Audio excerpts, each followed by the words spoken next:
Ladies and gentleman, ರಾಜ್ಯಪಾಲರು ಹಾಗೆ ರಾಜ್ಯ ಸರ್ಕಾರದ ಸಂಘರ್ಷ ತಾರಕಕ್ಕೇರಿತು.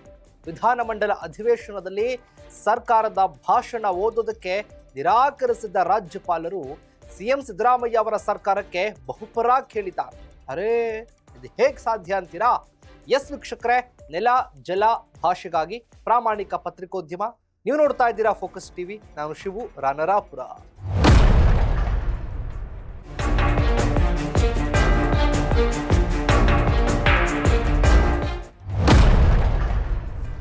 ರಾಜ್ಯಪಾಲ ಥಾವರ್ ಚಂದ್ ಗೆಹ್ಲೋಟ್ ಹಾಗೆ ಸಿಎಂ ಸಿದ್ದರಾಮಯ್ಯ ಸರ್ಕಾರದ ಸಂಘರ್ಷ ತಾರಕಕ್ಕೇರಿತು.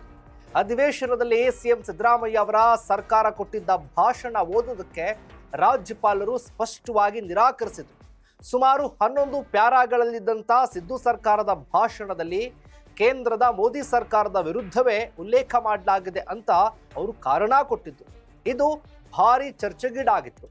ಅದು ರಾಜ್ಯಕ್ಕಷ್ಟೇ ಅಲ್ಲ, ದೇಶವ್ಯಾಪಿ ಚರ್ಚೆಗೀಡಾಗಿತ್ತು. ರಾಜ್ಯಪಾಲರ ಈ ನಡೆಗೆ ಭಾರಿ ಟೀಕೆಗಳು ಕೇಳಿ ಬಂದಿದ್ದು.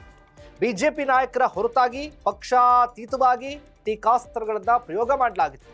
ಈ ಟೀಕಾಸ್ತ್ರಗಳು ರಾಜ್ಯಪಾಲರನ್ನ ಸ್ವಲ್ಪ ವಿಚಲಿತರನ್ನಾಗಿ ಮಾಡಿದ್ಯಾ ಅನ್ನುವಂತಹ ಪ್ರಶ್ನೆ ರಾಜ್ಯಪಾಲರ ನಡೆಯೇ ಇದಕ್ಕೆ ಪುಷ್ಟಿಯನ್ನ ನೀಡಿದ್ದಾರೆ.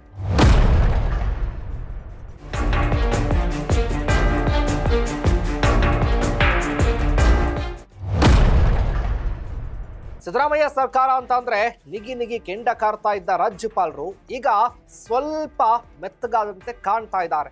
ಅಂದು ಅಧಿವೇಶನದಲ್ಲಿ 11 ಪ್ಯಾರಾಗಳಿದ್ದ ಭಾಷಣವನ್ನ ಬರೀ 3 ವಾಕ್ಯಗಳಲ್ಲಿ ಮುಗಿಸಿ ತರಾತುರಿಯಲ್ಲಿ ಹೋಗಿದ್ದ ರಾಜ್ಯಪಾಲರು ಈಗ ಸಿದ್ದರಾಮಯ್ಯ ಸರ್ಕಾರವನ್ನ ಹಾಡಿ ಹೊಗಳಿದ್ದಾರೆ.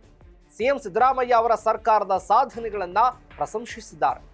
ಸರ್ಕಾರವು ಎಲ್ಲ ವರ್ಗಗಳ ಜನರ ಅಭಿವೃದ್ಧಿಗೆ ನಿರಂತರ ಶ್ರಮ ವಹಿಸ್ತಾ ಇದೆ ಎಂದಿರುವ ರಾಜ್ಯಪಾಲರು ಸಿದ್ದು ಸರ್ಕಾರದ ಗ್ಯಾರಂಟಿಗಳಿಗೆ ಪರಾಗ್ ಹೇಳ್ಬಿಟ್ಟಿದ್ದಾರೆ.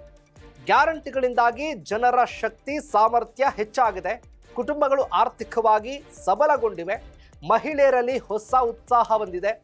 ಗ್ಯಾರಂಟಿಗಳಿಗಾಗಿ ಸರ್ಕಾರ ಈವರೆಗೆ 1.13 ಲಕ್ಷ ಕೋಟಿಗೂ ಅಧಿಕ ಅನುದಾನವನ್ನ ಖರ್ಚು ಮಾಡ್ತಾ ಇದೆ.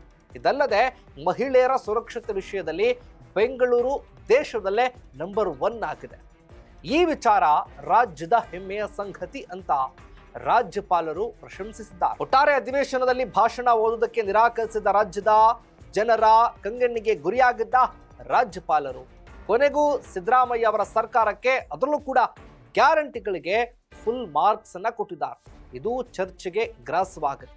ಅವರು ಡ್ಯಾಮೇಜ್ ಕಂಟ್ರೋಲ್ಗಾಗಿ ತಮ್ಮ ನಿಲುವನ್ನ ಬದಲಿಸಿದ್ರ ಅಥವಾ ತಪ್ಪನ್ನ ತಿದ್ದಿಕೊಳ್ಳೋದಕ್ಕೆ ಹೀಗೆ ಮಾಡಿದ್ರ ಅನ್ನೋದೇ ಸದ್ಯದ ಪ್ರಶ್ನೆ.